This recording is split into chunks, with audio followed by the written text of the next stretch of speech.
Haltech earlier today. One thing I can say about Haltech is their customer service is pretty damn legit.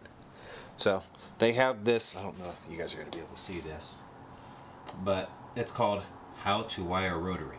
So one thing I was having questions about is the crank angle sensor. So they have a little guide that kind of shows you how to do it. So I already know which wires are B1, B5, B2, and B6. I'm going to just go through and just start wiring everything up. So these are the two wires. I was hoping I can get these 4 wires just to be the one that feeds it, but 2 of these are just a power, or one of them's a power, the other one's just a ground. So it's not going to do anything, and you can't pull them out and pin them directly to the pin because it'll mess up a bunch of other sensors. So we'll just do what we got.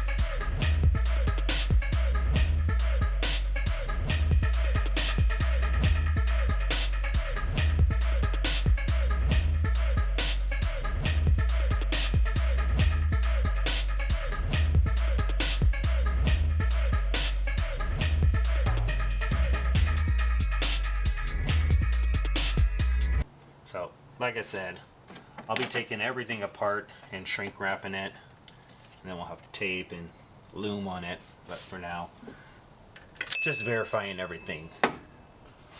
Drive-by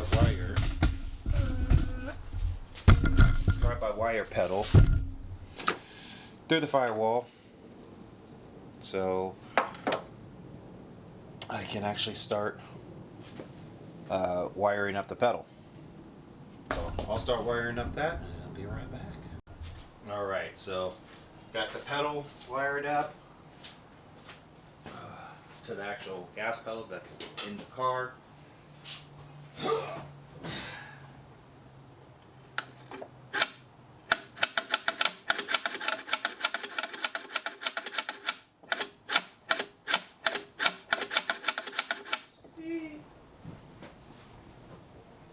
Finished the crank angle sensor wiring, which is this right here. So there's quite a few. So we got the air intake, the AIT, air intake temperature, oil pressure, and engine coolant temp. So oil pressure, engine coolant temp, IAT, and fuel.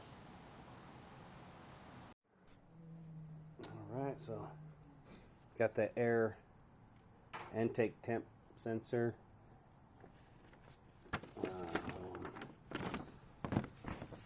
On the Haltech, it says use the RX-7 for air temp, and it's going to be a gray one. That's what this one is, and then there's a signal ground. It's also labeled at the other end, but we got the Haltech sensor, so now we're just going to terminate the ends first. Strip some wire. So, learn from my mistakes. Put them in. Slip the wires through the grommet first, and hope this is not one of the ones that pull down. Ugh, I think they are. I don't think this is the one that goes up from the top. Ay, chihuahua. So, this is the one that slides in from the top and you pull down. So, alright.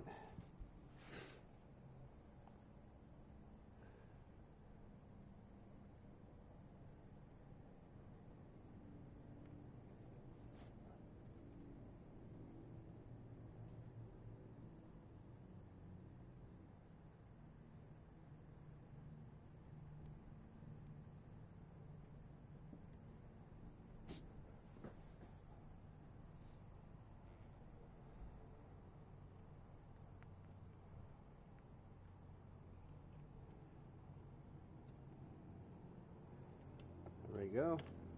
This one for the low temp, or no, low coolant warning light.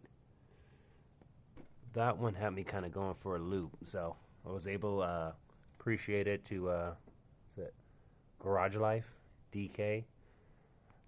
Made a wire. It goes from here, covered it already, all the way over to the harness that attaches to.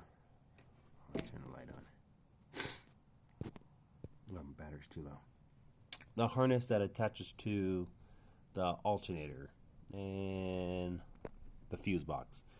There is a connection there, so I was able to save the old pin, our old connector off, crimped on a new wire, and made this nice and neat. Oh, let's see, what else did I end up doing? I ended up doing the knock sensor. So for now, I'm going to just utilize the factory knock sensor. From what I read, the knock sensors in RX-7s are kind of useless, you know. If you detonate it, it's pretty much too late and you've blown your motor. So I got that, but I do have a brand new OE knock sensor from an RX-8 that I'm thinking about putting on the number 2 rotor housing.